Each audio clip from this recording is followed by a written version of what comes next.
जय हिंद राष्ट्र।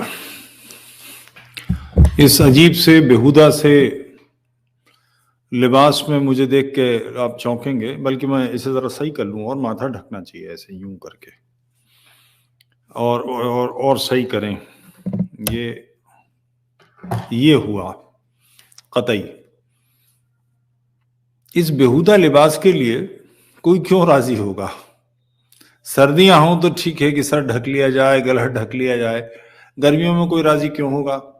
क्योंकि पहले मैं आदमी बन जाऊं, उसके बाद बात करता हूं। ये काली बंद गोभी का जो हुलिया है, इससे मैं अपने ट्रेडिशनल हुलिये में आऊं।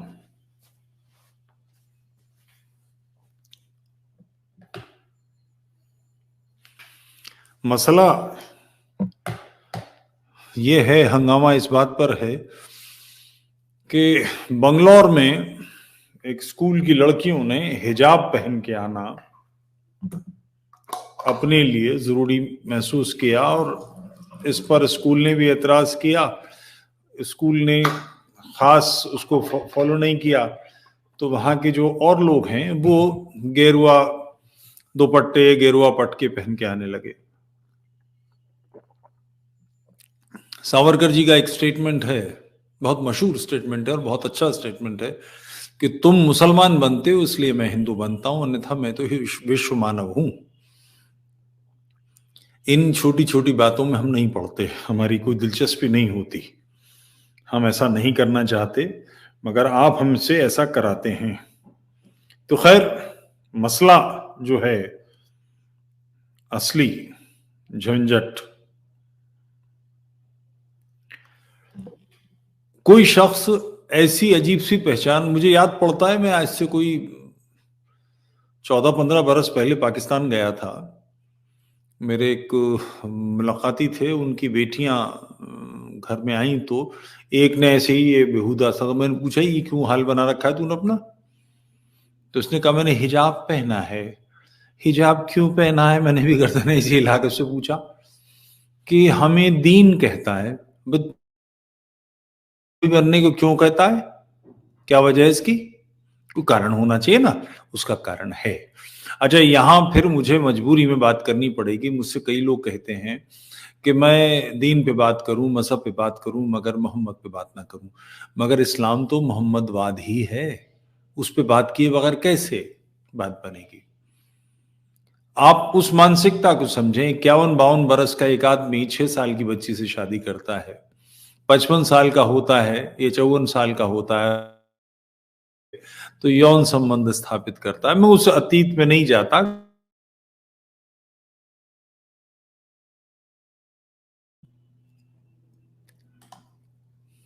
कोई अंडू नहीं कर सकता, जो है सो है। मगर जो जानने वाली बात है,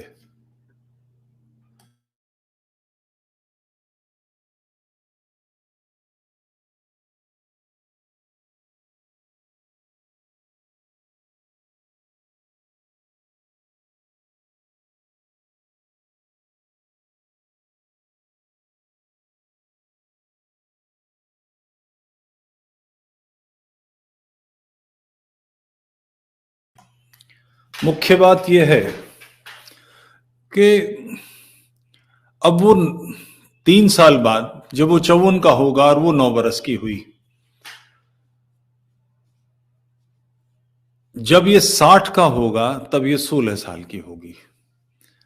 अब समस्या खड़ी होगी, क्योंकि 60 वर्ष का व्यक्ति 16 वर्ष की पत्नी के साथ जिस प्रकार की उसकी आवश्यकताएं, मानसिकता होगी, उसे जस्टिफाई नहीं कर सकेगा। यहां से पर्दे की शुरुआत, यहां से हिजाब की शुरुआत है।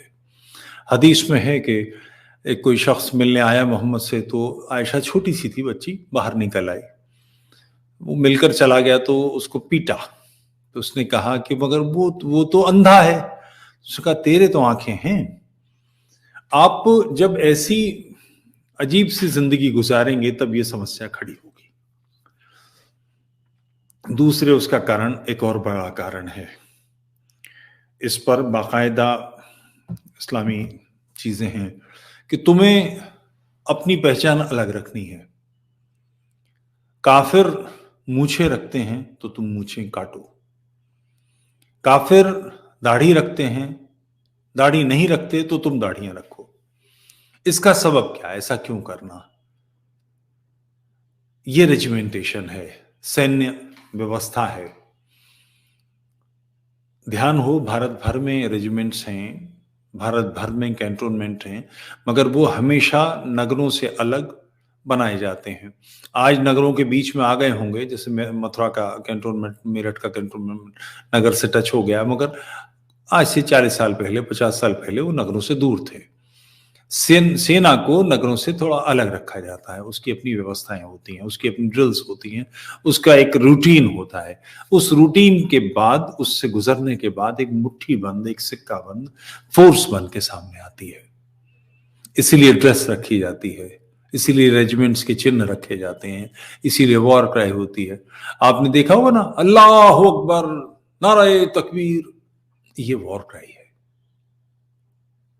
ये रेजिमेंटेशन है कि आपको इस तरह का हुलिया बना के रखना है, तो उसमें मार्किंग की जा रही है अपने आप को अलग बनाने के लिए। और इसको सामान्य ढंग से अलग करने की, सामान्य ढंग से बदलने की, या इसके खिलाफ कुछ छुटपुट या इग्नोर करने की एक सामान्य नीति है।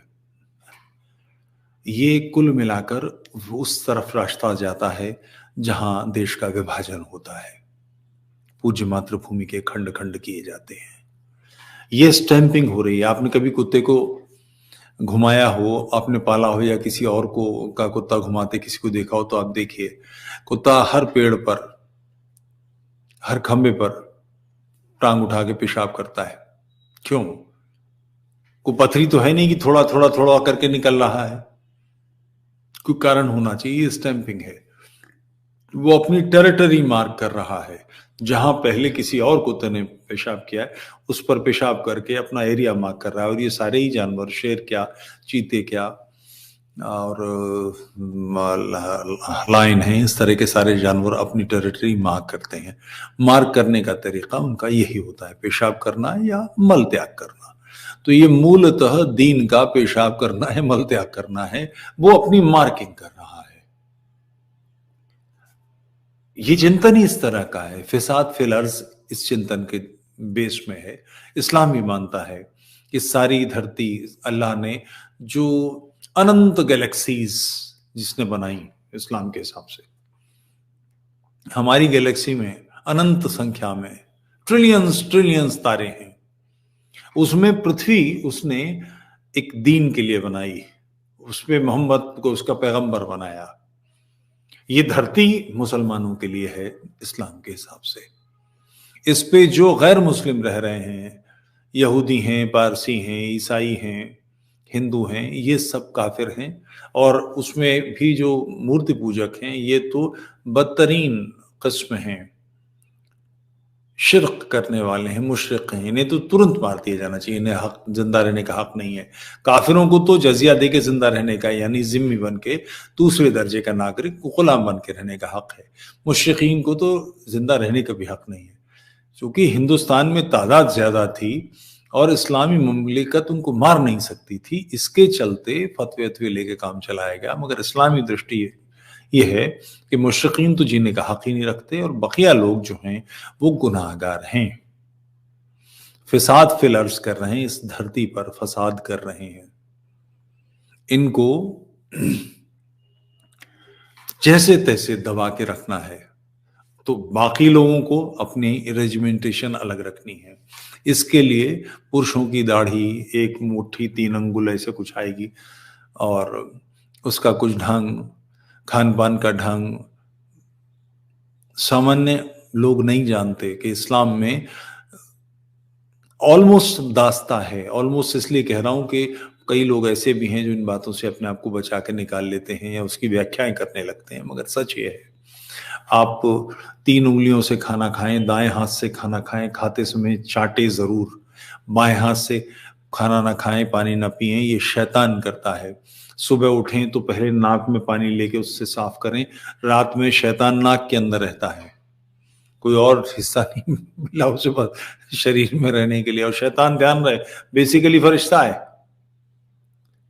अल्लाह ने उसको जिम्मेदारी दी है कि तुम काफिरों को भटकाओगे रास्ते से, यानी पहला पैगंबर तो वही है जिसका ये काम है, पैगाम देना अल्लाह का।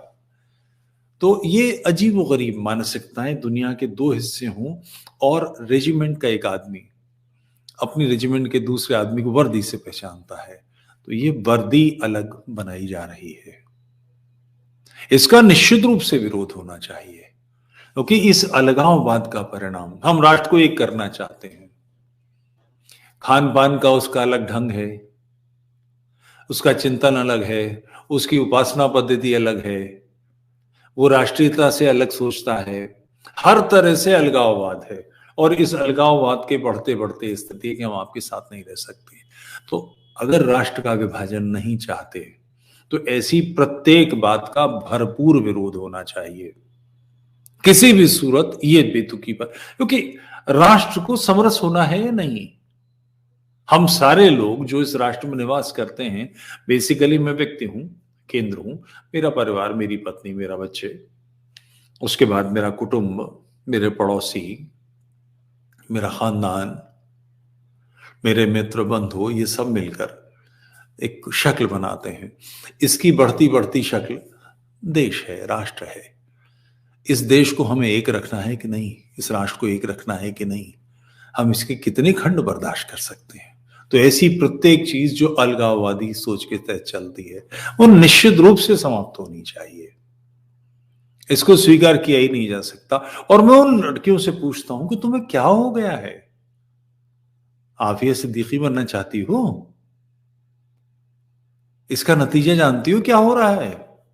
ये जो दिमागों में जिहाद पाला जा रहा है कि काफिरों के बीच मुजाहिदीन को एक होना चाहिए,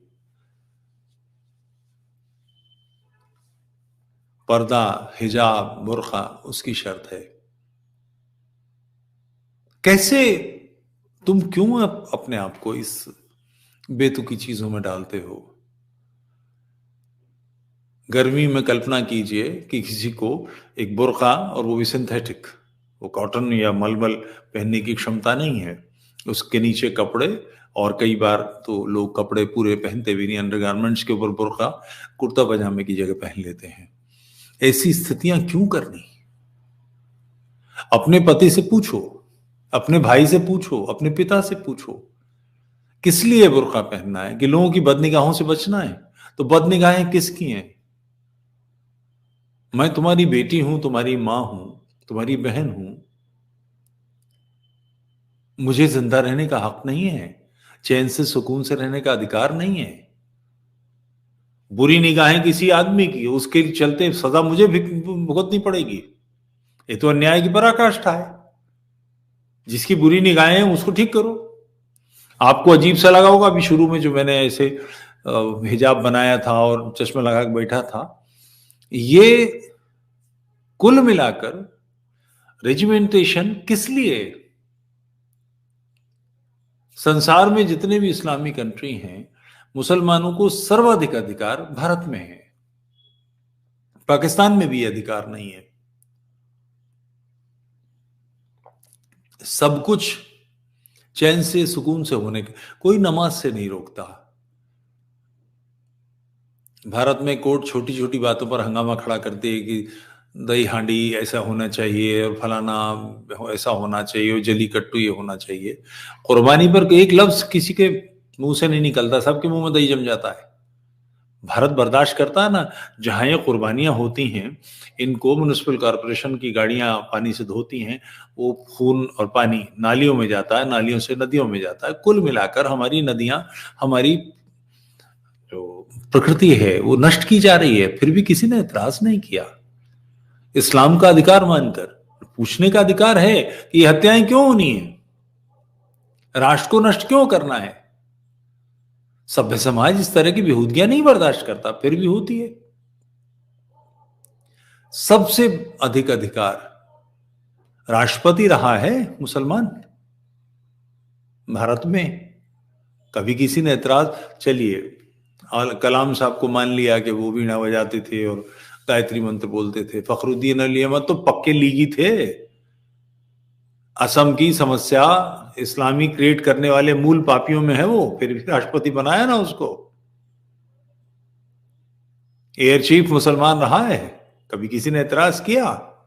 सुप्रीम कोर्ट के चीफ जस्टिस, सुप्रीम कोर्ट के मुख्य न्यायाधीश और उनके साथी उनमें इस्लामी रहे हैं। सेनाओं की भर्ती में रोक नहीं है, आईएएस भरे पड़े हैं मुसलमान, कहां कोई रोका जाता है? भारत के सबसे बड़े व्यापारियों में इस्लामी हैं, कभी किसी ने रोका? कभी कुछ होता है? उसके बावजूद नाराए तकबीर अल्लाह अकबर के हंगामे होते ही रहते हैं। इन बातों से राष्ट्र को बाहर निकालेंगे कि नहीं हम? इन बेहूदगियों को कब तक चलाएंगे? तो इस्लामी स्त्रियों को खुद भी बात करनी चाहिए कि ये गलत है। और आपको भी समझना चाहिए मित्रों कि आप अपनी पत्नी के साथ, अपनी बेटी के साथ, अपनी बहन के साथ अन्यायी कैसे हो सकते हैं?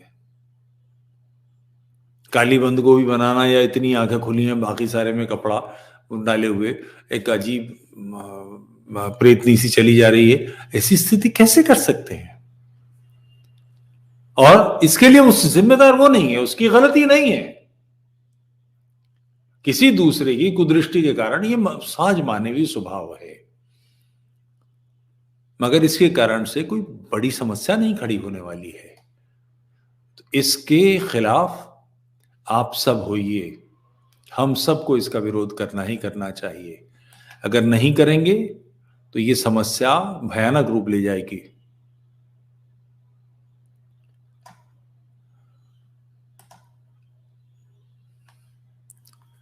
फातिमा का पड़ोसी साहब,